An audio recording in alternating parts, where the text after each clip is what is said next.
Welcome back to the CTO Playbook, the podcast dedicated to helping CTOs excel. What if the strongest advantage a CTO can build has little to do with the technology? In today's episode, we explore that idea with Rory Herriman, US CTO at Zip, whose career spans the military, enterprise transformation, and high-growth fintech. Rory shares a remarkable playbook shaped by decades of real-world pressure on why the fundamentals matter more than the hype, how people and systems must evolve together, and why AI is reshaping the very idea of work.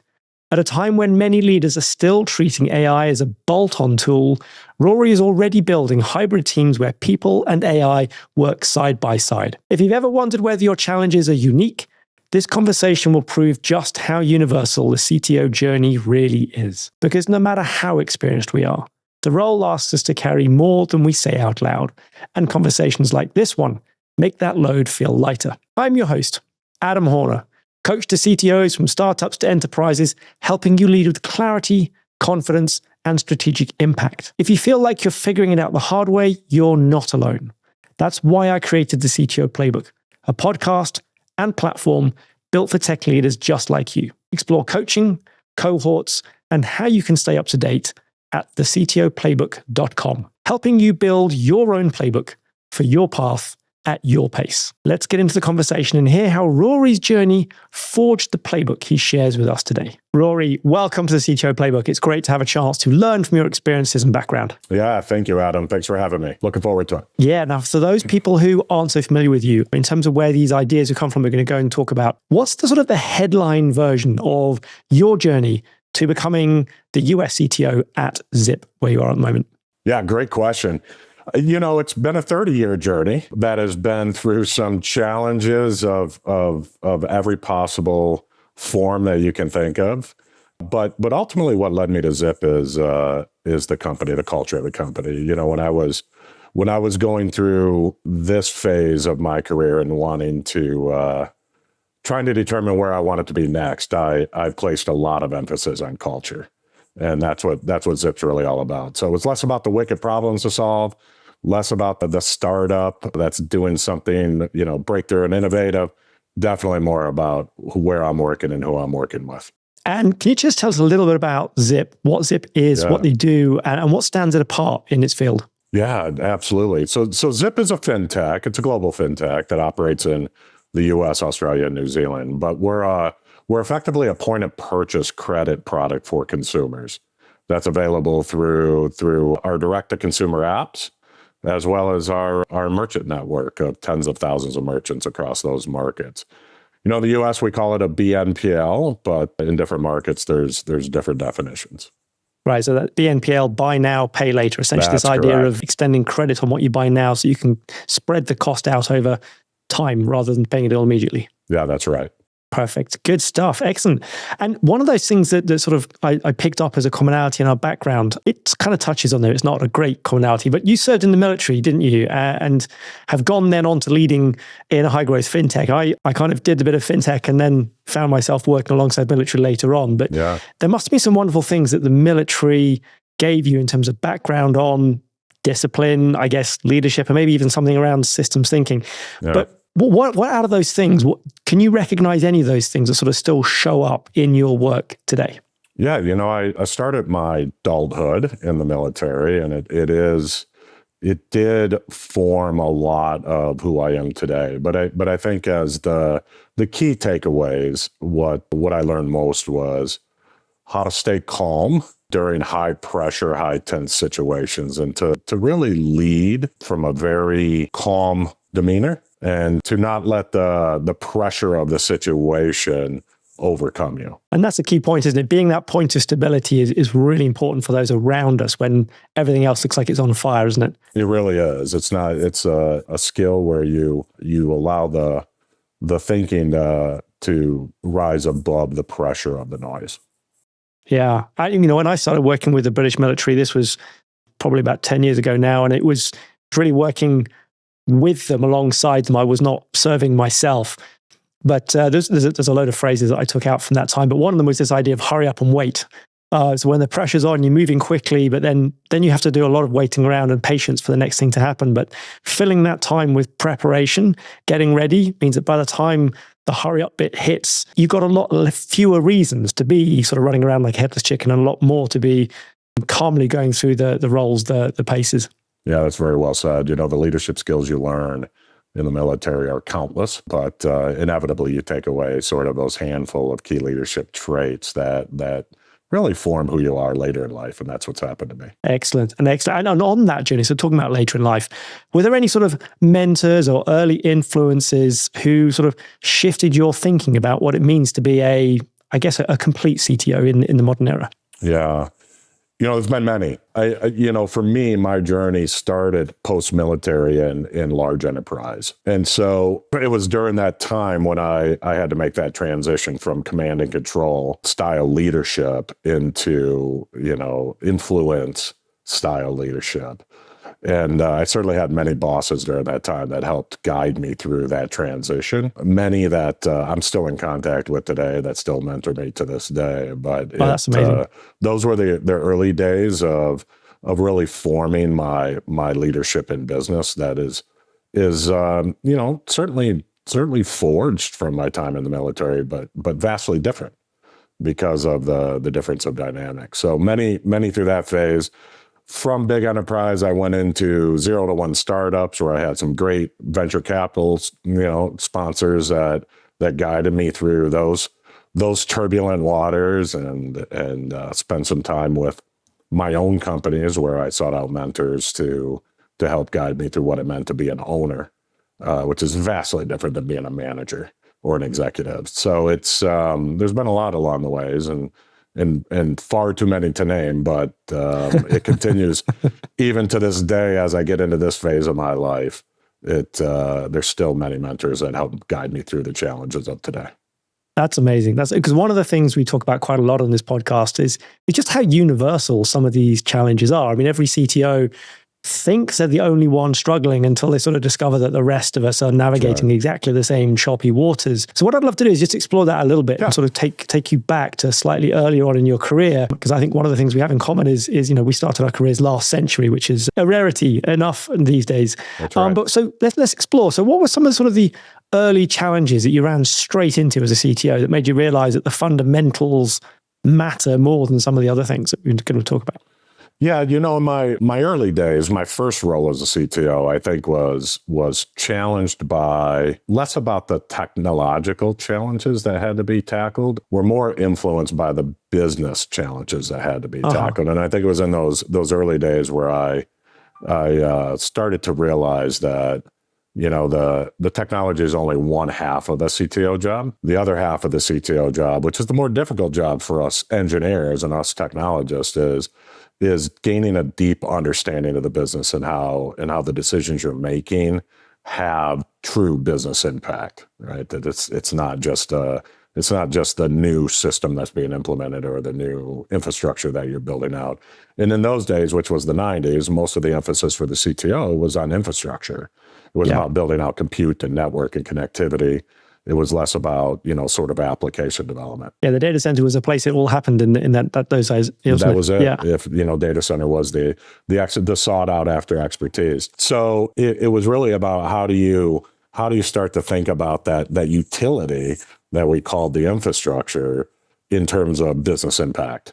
That was really the first aha moment I had as a CTO, that the chief technology officer was more than the chief technologist. Yeah, that does fit with one of those themes that I run with quite often, which is that every CTO decision really ought to be a business decision, which is essentially exactly the same lesson you're talking about there, isn't it? Yeah, it really is. It's, and I think for those that aspire to be a CTO, that's the one sort of realization that you have when you become a CTO. It's really not about being the chief engineer any longer. It's not about being even the chief technologist. It's about being a business leader that's focused on technology delivery. And you mentioned before some of those mentors you've been speaking with for a long time. Right. So was that one of those ones where you sort of realized on your own, oh my goodness me, this is a different world? Or was it something that somebody else either gently or not so gently pointed out to you that, hey, look, you've got to look at this in a different way? Not so gently pointed out. because Right. it does start with that very first presentation, and I can recall it vividly, my first board presentation, and the density of technology acronyms and jargon compared to business acronyms and jargon was certainly outweighed it for sure. And it was in that moment that I realized, wow, I totally missed the mark. Wow, that's fortunate that you kind of realized on that very first board meeting, because I have to say, I've coached a couple of CTOs where they go through that moment and they sort of don't realize everything they're saying is sailing clean over the audience's head. And none of them clearly have the confidence enough to stand up and sort of push back on them and say, we don't get it. You're speaking a different language from our language. Right. And I was fortunate that I had a peer group of business leaders that weren't afraid to make their opinions heard. And so they were very willing to tell me they didn't understand a word I said. Oh, what a solid learning. And that's an awakening. Yeah. Yeah. So for me, it was kind of realizing quite late that other execs were playing a bit of a different game, especially with communication and also the management data. Right. Because I was sort of fluent in systems, not really fluent in people at that stage. So did you have a moment where you had a similar kind of thing with sort of data or metrics that you're using for leading? Right. Right. And it is when you get an opportunity to see that side of what it means to be an executive, for me, it was a new opportunity to learn. So I embraced it fully. And I think and I spent the rest of my career trying to build those skills. And so learning about metrics that matter, measuring what matters, these are things that I do today that I wasn't doing 25 years ago. So when was the point at which you first earned that three-letter acronym, the CTO title?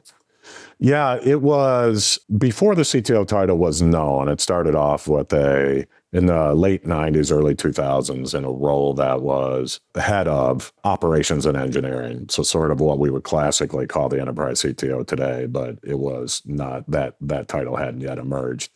And then I went right into a startup. And that was when that sort of title first emerged, was in a startup venue. Yeah, the late 90s was when the title was beginning to gain ground. Believe it or not, the first CTOs were appointed in the late 1980s. So in some ways, you sort of think, wow, that's actually before I realized. But on the other hand, you look and you think, hang on, this is like, almost hundreds of years after the rest of the C-suite got their titles and the acronyms already in place. So yeah, that's right. It's, as a profession, it's a relatively young one. And one of the things I realized as I went along is, hey, look, I'm just missing some of the background and experiences that the other C-suite leaders have.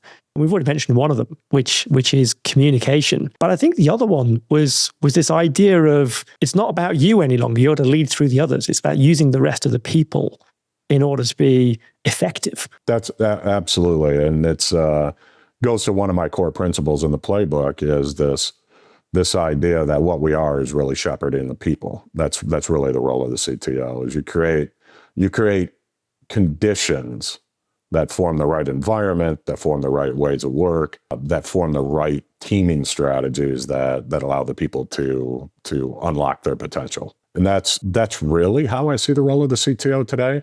Now, granted, the CTO is should be the most technologically savvy of the C-suite members, and almost always are.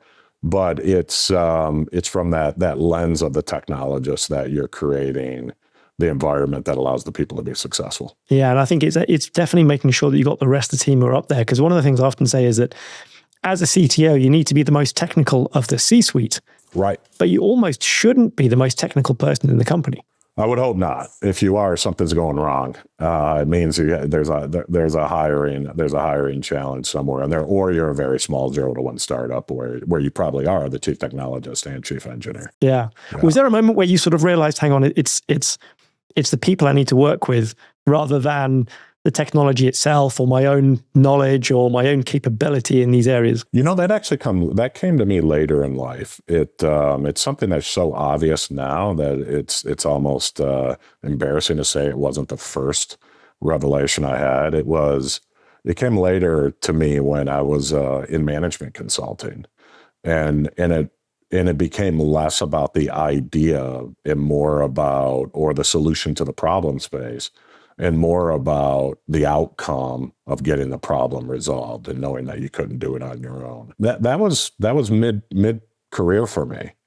That the challenge that the CTO faced was, how do you build a high performing team, not how do you architect the next system? Yeah, no, interesting that you sort of came to that through the consulting approach, because I think often when people think about consulting, it's like you're specialist, you're coming in for one purpose and one purpose only. And often as technologists, I did consulting for about 5-7 years as well, and I found that often you're going in with a very specific technical niche that you're trying to fill.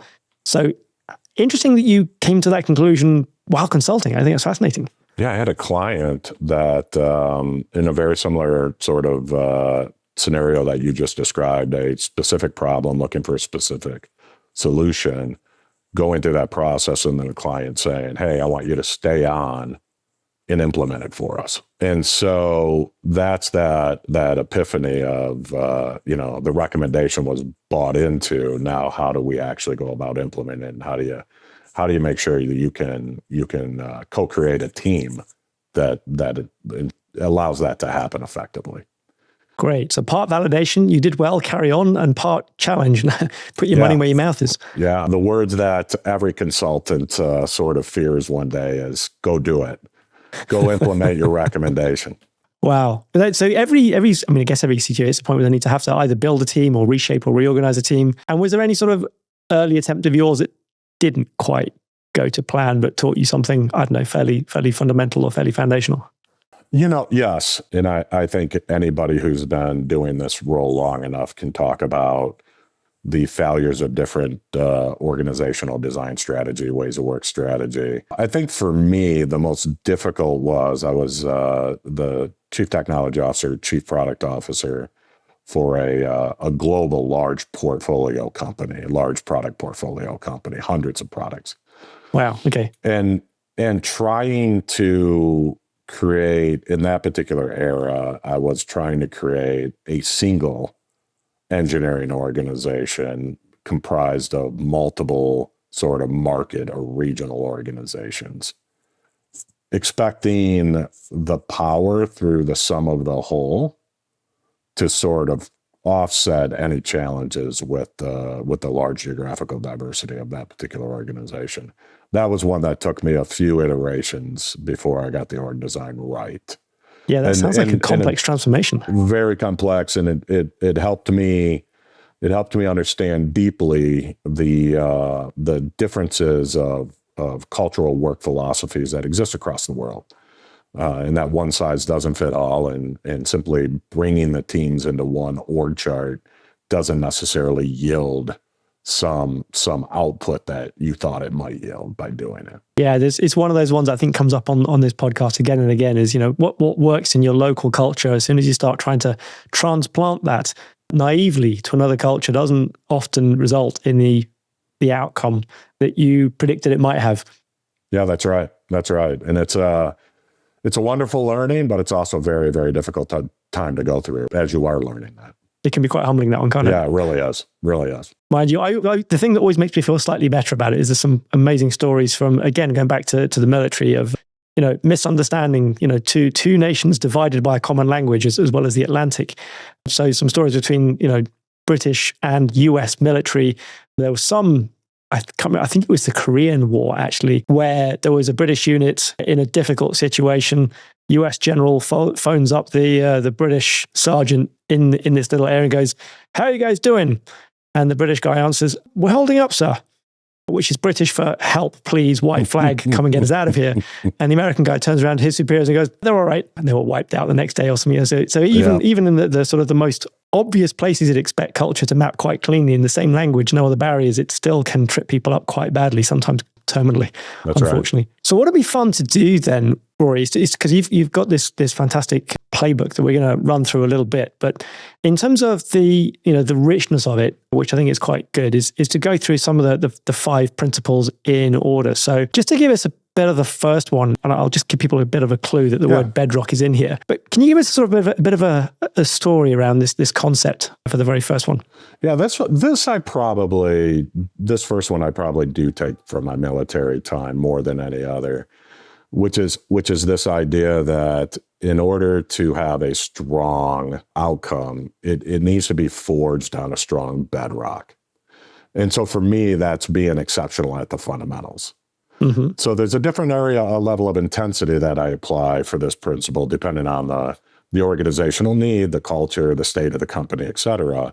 But the idea behind this is that if you can establish a culture and a cadence and an operating rhythm of being exceptional at the fundamentals, everything else gets easier. And so I call it a bedrock because I'm building the organization upon this core principle. I'm building the ways of work on this core principle. I'm building the technology on this core principle. But the idea is that when you're good at, when the systems are resilient and they're reliable and you're delivering on time and, your quality is under control, when you do all of these, what we consider to be fundamentals exceptionally well, then you're not getting distracted by them constantly. You're not getting new product development disrupted by operational challenges. You're not constantly having to refactor code. You're not having to set aside development work for remediation work. And so that focus at the fundamentals, that's why I call it the bedrock, is that focus at the fundamentals is what I build everything else upon. Right. And I guess whenever you go into a new organization, this would be the first thing you look at. I mean, I guess the clue's in the name, but that would be to get these things sorted out first. Yeah. The challenge, of course, is making sure that it's the level of intensity you place is fit for purpose. I mean, being exceptional at the fundamentals of a 0 to 1 startup are vastly different than that of a large scale enterprise or a hyper growth company. You have to through your analysis, you have to make a determination about how much intensity am I placing here? And then also, how far do I take it? Is good enough? Does it need to be great? Does it need to be error-free? Where do you find that balance that allows you to achieve this strong bedrock? And it's not always in the pursuit of perfection. It's in the pursuit of effectiveness. Yeah. And I think that's one of those key things. Effective is what you're aiming for. Because a lot of people come to me and start talking about the Pareto principle, this idea that 20% of the effort will yield 80% of the results. Right. But then also you can come from it from the other perspective, which is, well, let's start with perfect and work back from there. But again, another one of those terms I picked up in the military was perfect is the enemy of good. It's sort of encompassing that idea of good enough is good enough. So therefore, what is good enough? And as you say, it's something that changes as you grow, or indeed as you go in the other direction, as an organization becomes more mature and in some ways simplifies. So is this something that you tend to revisit on a certain basis then, in terms of how much constitutes the bedrock, and are we good enough at the things in the bedrock? It is the one thing I examine routinely. So I wouldn't say daily, but I'm constantly challenging my leaders of, how far have we gotten? Do we need to go further? Have we plateaued? Do we need to revisit? This is an area where I consider to be so fundamental that it's just in our leadership DNA to think this way. And again, the challenge is, especially as you get better, especially as the fundamentals start to get stronger, it's knowing where to place that intensity in the fundamentals, because not all of them. There's usually one or two that you have to continue to focus on a regular basis. Yeah, so as your organization changes, then you're looking for the boundaries, the edges of what's solid, and keep working on that. That's as right. You need to have it, bigger, wider, flatter, faster. And organizations constantly change. The mission of today is different than the mission of yesterday, and the mission tomorrow will be different from the mission of today. So you have to look at it in context of where you're at and where you're going. Yeah, customers change, industries change, competitors change, wants change. Yeah, no doubt. And then AI comes along and throws it all up in the air again. That's right. That's right. We'll get to AI in a bit. We will. But one of the things I wanted to cover therefore is once you've got the bedrock solid enough, good enough, and then in terms of the next stage, we're going to look at people and systems, which to some, people and systems are two sort of almost opposite things. So how do you figure out which one of those two comes first, and what do you mean by people and systems? Yeah, I actually consider them to be symbiotic. I don't consider them two different things. So let me expand on that a bit. So as I said earlier, it's really I see my role in the organization as creating the conditions that unlock the power of the people. And the conditions are things like environments, and they are ways of work. Ways of work matter greatly in the technology space, and it's not static. Organizational design, tooling, these are things that allow you to create success. Part of that, though, is the systems that you build that allow that to happen. And I don't necessarily mean automation systems, and I don't necessarily mean technical systems, but the systems that you develop that allow the individuals to do their best work, to yield the outcome that matters. I see those as very symbiotic. And of course, where you can tool those, you do, and where you can automate, you certainly do and should. But ultimately, I see this as one. I don't see them as two independent things to be thought through.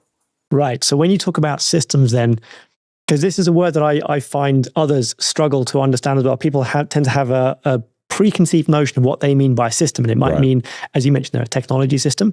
It might mean a set of processes as a system. Right. But so my view of it is that a system is sort of expansive in definition. It can be anything from processes, ways of working. It can be interactions and handoffs between teams, so the collaboration aspect. But systems could also be, for example, like a workflow, the steps we take something through in order to get from A to B, which is often unique to the domain, to the space, to the solution, to what the customer needs.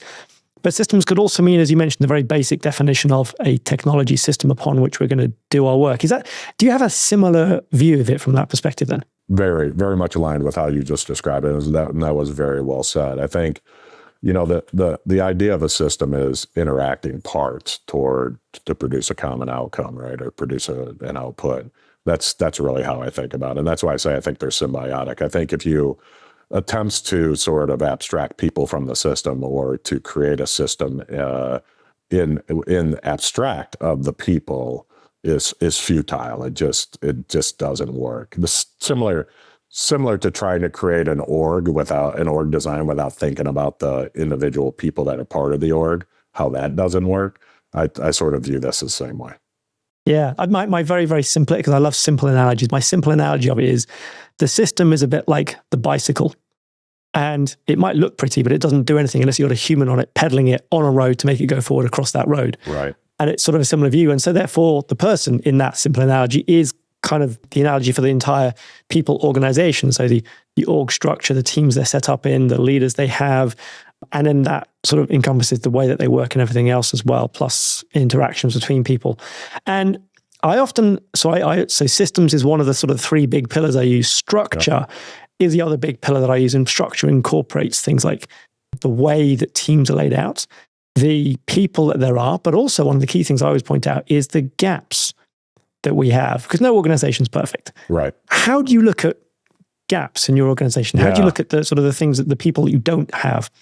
Yeah, for me, orgs are fluid. They're not static. So one of the dimensions of fluidity is that it allows you to move the people to the demand or the work or the gaps, and not hold the people in a firm position. So one of the ways we'll deal with gaps, if gaps are a skill gap or gaps are a capacity gap, is we will move people to fill those gaps. So if you're on one team today, you might be on a different team tomorrow if that's where the need is at.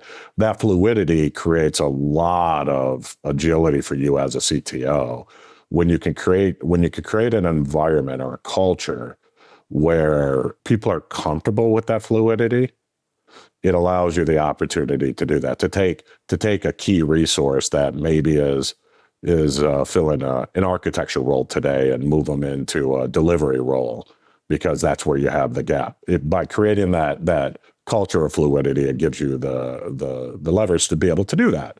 And that's important. That's how I deal with it. Now, you do also have skill gaps, and AI is a great example where, we all woke up one day and there it was. And so on skill gaps, it's about getting ahead of the need for me, and either, adjusting your hiring strategies or, and up-leveling and uplifting your key resources internally by investing in them to get ready for that dynamic. Can you try to bring us to life a little bit the fluidity of the people here. And is there any examples that you can talk publicly about of where you've made those kind of fluid changes that's created a significant outcome? Yeah, I'll use AI as an example. It's, we have a newly formed agentic engineering team whose role is to do much of our early development in our agents. That's a team that wasn't hired from the outside. That was a team where we took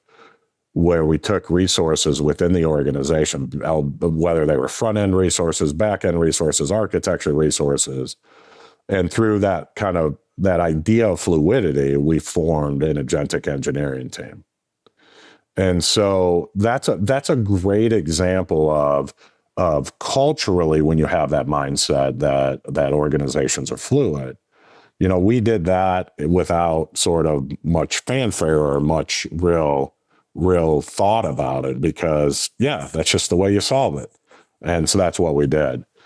I think in terms of the more outside of sort of that example, when we think about how does it show up every day beyond those one-time events, it's how we handle the backlog of work to be done. We don't operate in the mindset of we have teams, let's go find work.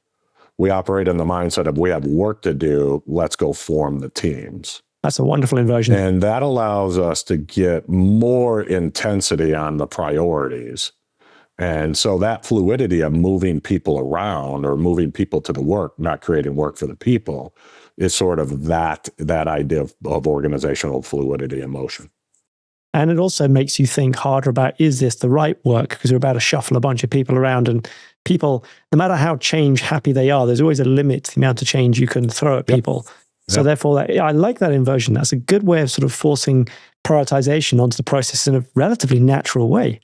It does force prioritization.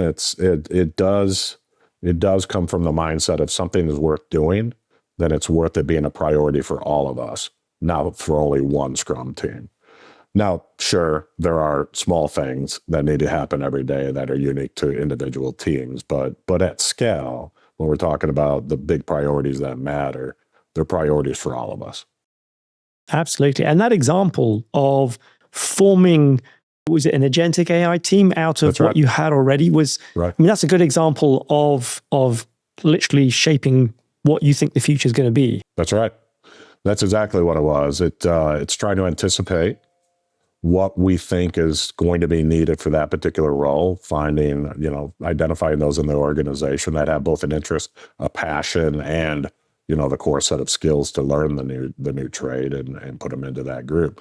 And that is part of sort of that third principle I have, which is this idea that the CTO needs to help shape the future, not simply sort of chase the future, if you will, right? It's not about, to some degree, you're a consummate foresight practitioner as a CTO. You're trying to anticipate possible futures. Rather than just keeping up with the neighbors. Rather than just keeping up with them. And that's a very daunting task, and it's very, very difficult to do. And you can find yourself in an echo chamber pretty quick. But really that idea that we don't want to be constantly chasing to catch up, but let's anticipate where we think we need to be, mobilize the team, mobilize the priorities, ensure you have the right skills in place, and then really helping to cultivate the vision and mechanics around it. It's quite a specific one, that one, is it? Was there a moment at which you sort of, that clicked for you and you sort of realized, hang on, I've been chasing rather than leading here? I think it came through successive points of frustration in various jobs where just when you get to where you believe you should be, you have to start over and get to the next place. And I think this sense of chasing that many of us do, especially in product development, we always get this sense of chasing the competitor, chasing the market, chasing the demand.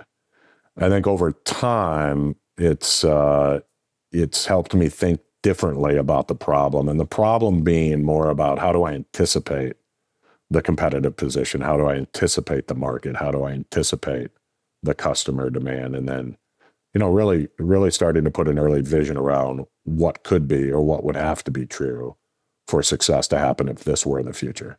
So I think that foresight skill, which not enough CTOs develop and probably should, is a critical skill for me. Yeah, and I think it's one of those ones that when you look at several other areas, I mean, I love looking at a completely different area, which is ice hockey.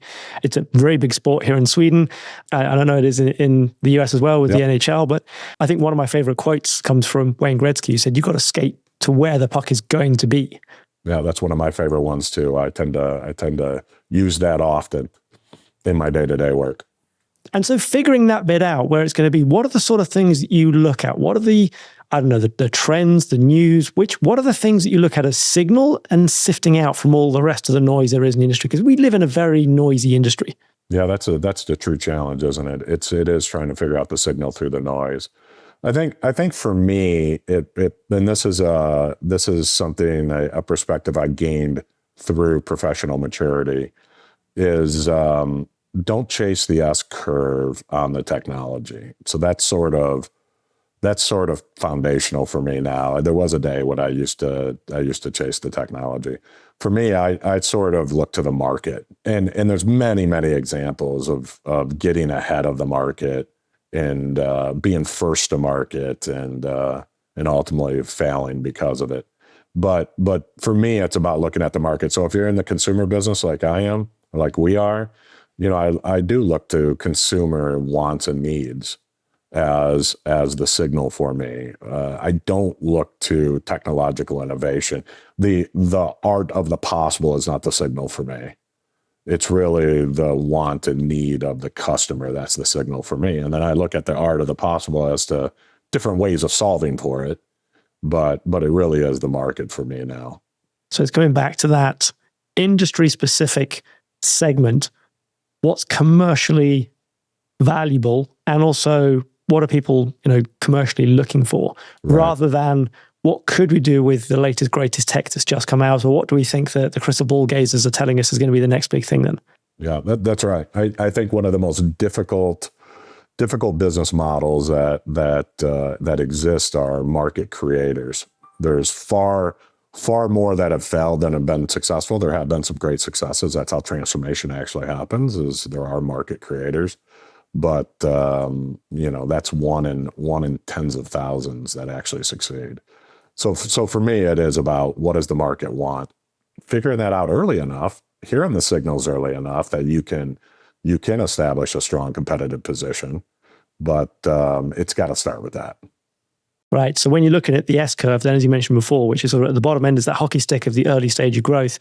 Then there's that steep growth phase as we go through the various different adoption phases, from the experimenters and the inventors through the early adopters, the late adopters, and then eventually the late majority, who sort of tend to be the people who will adopt the technology only when there's no alternative. Right. You're looking for that steep rise through early majority, late majority. Then is it sort of the phases, according to the chasm by Jeffrey Moore? That's right. Crossing the chasm. Right.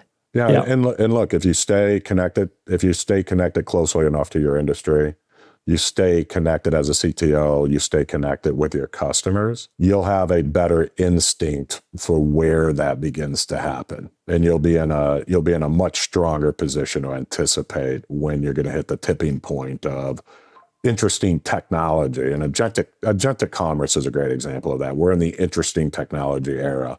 The challenge will be understanding when it's going to tip, and then being ahead of that. And so if you do stay close enough to your industry and your customers, you'll gain that instinct to do it. And that's, I think, a key thing as a CTO, because I think sometimes we think we need to stay close to technology, but your point there is stay close to the customer. That's right. Staying close to the technology is part of the job description. It's the assumed. If you're not doing that, you're probably going to have challenges in other areas. But what will make you different is staying close to the customer. Absolutely. I'm talking of which, executing with balance. Now, there's three very specific things you look to balance off against each other, aren't there? Yeah, there is. I probably say this every single day. So if any members of our team are listening, they'll hear this repeated. But excellence, velocity, and integrity, these aren't trade-offs. So this isn't a scenario where I either get it good or I get it fast. Good and fast is what we want. So but it is finding the balance between those. So engineering excellence is a deep primitive of mine. It's an expectation I set. It's a bar that is there. It's very clear what engineering excellence looks like. Everybody gets it. Well, that's how we just operate. Now let's turn that into speed. So how do we get that velocity to get good, strong work output done excellently? And so creating, again, it goes back to creating conditions that allow that to happen. But the balance is, again, what we were talking about earlier. Engineering excellence doesn't mean engineering perfection. If I'm building a skyscraper, engineering perfection matters. If I'm building a software system, then engineering excellence is what matters. And part of that, if I can belabor the skyscraper analogy, is recognizing that engineering is a practice. There are acceptable methods. It's not an art. I once had somebody tell me, you could build a 100-story skyscraper, every floor differently, and every floor would be right. But in the end, it would crumble. And so we have successful skyscrapers. They get built successfully the vast majority of the time because we're doing things the same way consistently. And so for me, that's where engineering excellence is sort of grounded in this idea of practice. Yeah. And velocity is one of those hard things when it comes to excellence because the view from the outside isn't always consistent. I mean, if we look at, I once worked in Canary Wharf, which is the financial district in the UK in London, and they were putting up new towers, literally 50-floor towers at the same time I was working there. And so we started off watching this thing that started off as basically a dock full of water. And then the first thing they did was, very, very slowly pumped it all out, dug down and down and down and down, poured I don't know how many loads of concrete in there. It took months. And it just looked like there was really nothing happening. Clearly, they were laying all the right foundations and building that excellent piece, but it just looked like there was a big dirty hole in the ground. And then suddenly, whoosh, the lift core went up. And it took maybe a month for the whole lift core to go up, all 50 floors. And then again, they started building out the floors one by one and then eventually putting the glass on the outside of it. And that last stage of sort of, finishing the building, again, it took months, but the actual visible progress during that was not a lot. You sort of saw a new pane of glass go on every few days or so. But there's this difficult balance, isn't there, between let's do things excellently, but then let's make sure that everybody else understands, like the rest of our leadership, our stakeholders, our customers, our investors understand what that looks like. And the fact that when they're looking at it from the outside, it's going to look very different from how we're experiencing it on the inside with our schedules and our timetables and our effort lists and people, teams, and so on. How do you balance those things off then? Because it is a tough balance, I think. It is. And that's a great observation, by the way. Velocity isn't always something you can see. It's not always something that's visible. Outputs are not always a shipping product that you can point to, right? What I view as one of the key roles of a CTO as the product builder and the technologist in the C-suite is this idea of constantly guiding the other executive leaders through this level of understanding of work outcomes don't always manifest through visible outputs. So when you hit a quarterly number or a transaction volume goes up, that's only made possible through this idea of completed work under high velocity.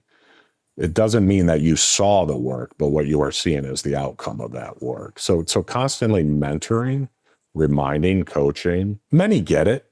So this isn't like a big task, but it is the role of the CTO to be that voice.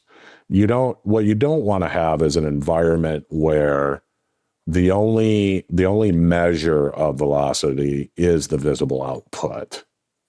You don't want to get in a cycle where it's about the release, or it's about shipping, or it's about the revenue. A revenue number. You definitely want it to be about the output as the measure of the velocity of the work that's been done. Yeah, because one of the things I often observed is when you look at a revenue chart, if you zoom out far enough, it often looks, hopefully it's going up and to the right, but it often looks like a smooth line if you zoom out far enough. Yeah, that's right. But then if you zoom in, it's a rather sort of jagged staircase going up, and each one of those ups in the staircase looks like a sudden jump from nowhere. But the reality is all of that was all the work being put in while the other numbers are fairly solid, and then something was enabled and unlocked, which enabled that step up.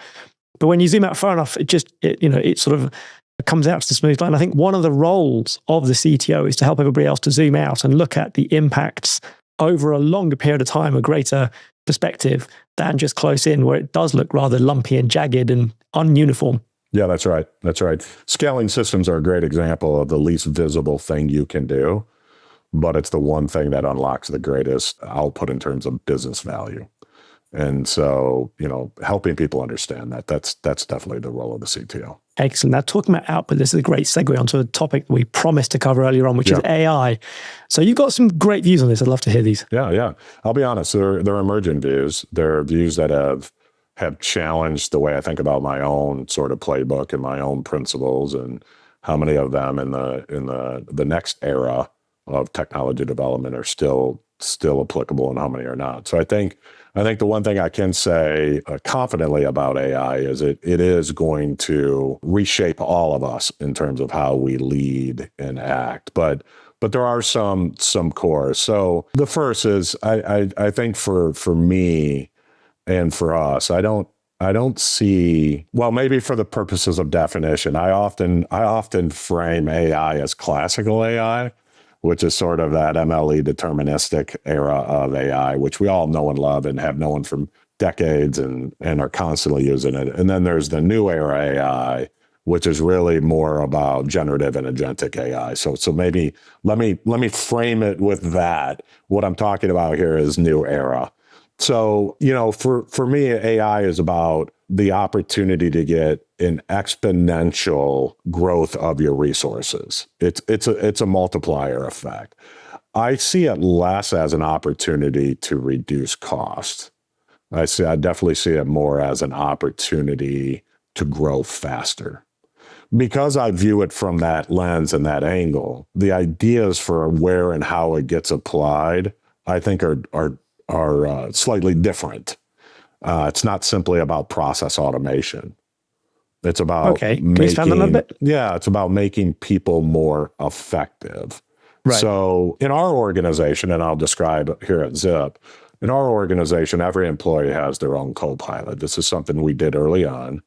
We did take a people first approach to it. We didn't throw ChatGPT into everybody and say, go have fun. We launched a enterprise-wide AI initiative to train our people, but also to start to form a culture where AI, again, not to overuse this word, had a symbiotic relationship with people, and it wasn't sort of a prevailing or supporting relationship. And when you say enterprise level, do you mean from the CTO downwards, or do you mean from the CEO, all departments, everybody downwards? From the board downwards.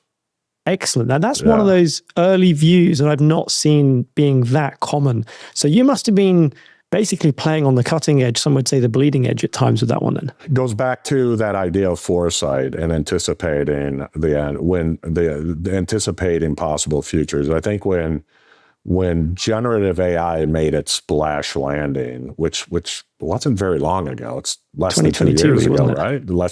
I mean, in reality, it was GPT 3.5 when everybody started paying attention. For us, we recognized early that this was we were beginning to enter an era of significant transformation, and we can either do it from our front foot or our back foot. And I think through great discussion and debate and informing and educating, we got the leadership team, including the board, on board early, and as a result, were able to put in place some key strategies that allowed us to get out of the gate early, learn early, and so for us, it's commonplace now. I think most of our employees probably can't remember, although it hasn't been that long, probably can't remember the time when we didn't have AI as part of our core way of work. So that's sort of phase one for us. Is you get that cultural buy-in, you provide the necessary education and training so that people can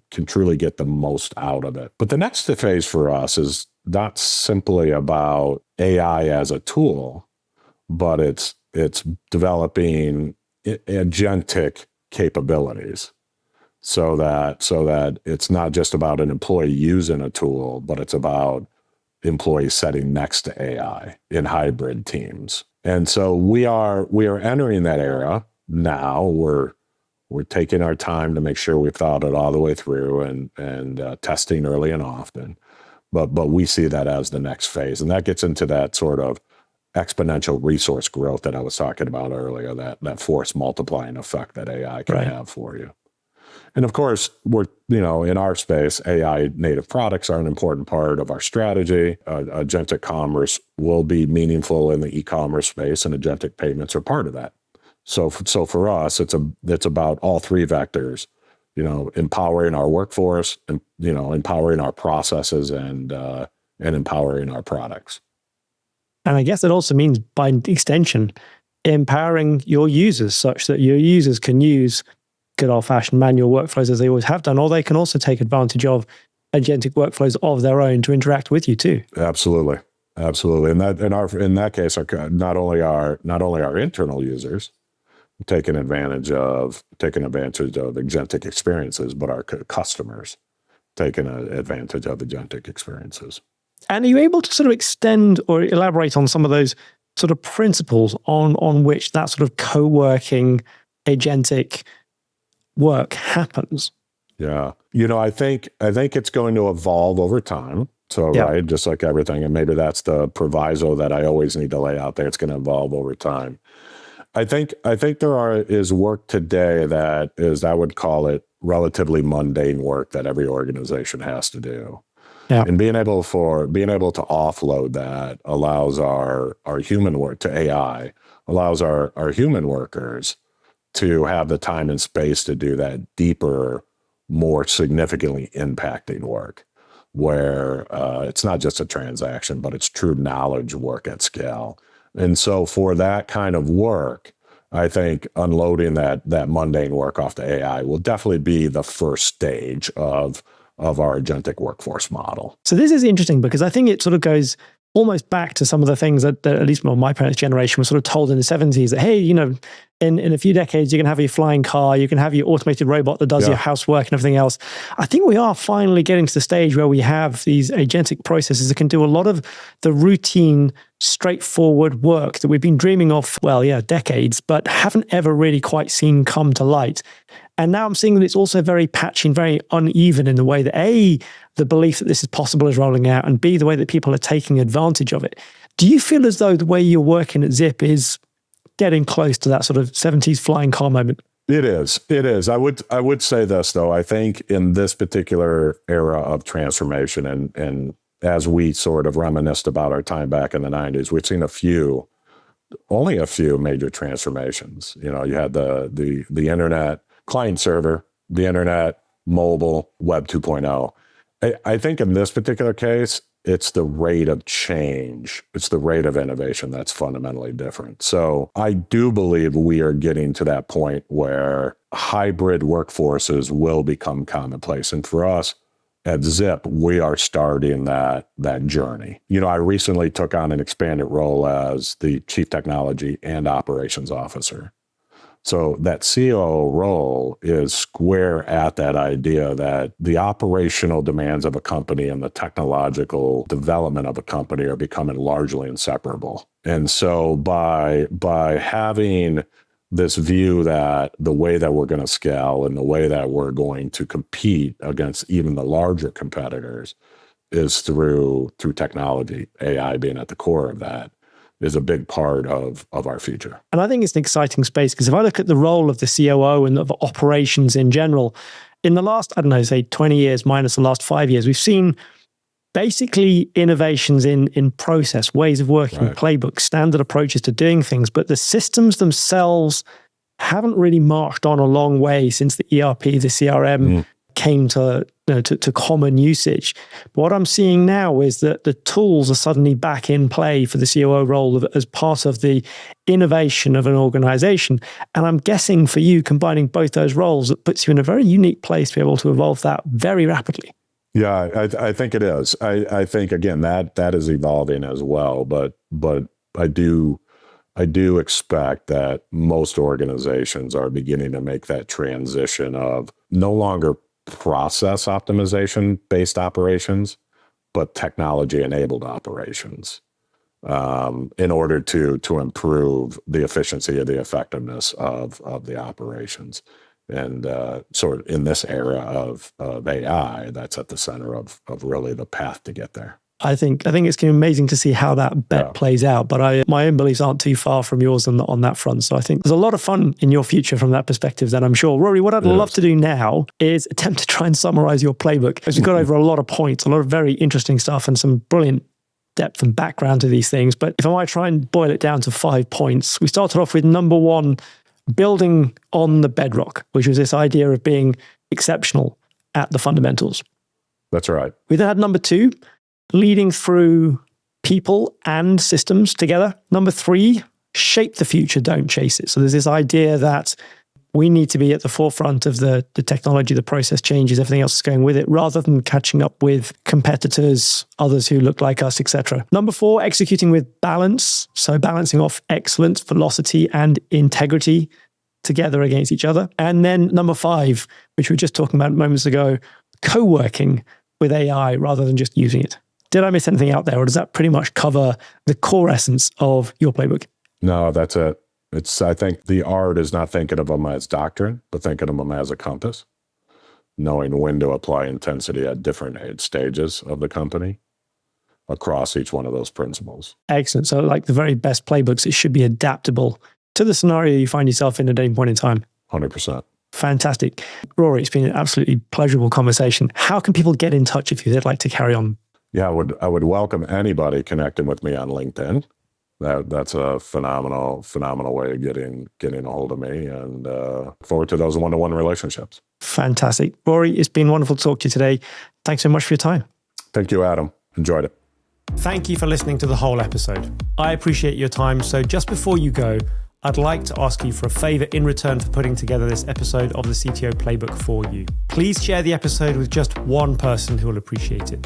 Wherever you're listening, whether that is Apple Podcasts, Spotify, Amazon Music, or another platform, sharing the episode will help more CTOs find the podcast and enable me to create more great content. Remember that you can find more information on the CTOplaybook.com. Thank you for listening, and I'll see you on the next episode of the CTO Playbook.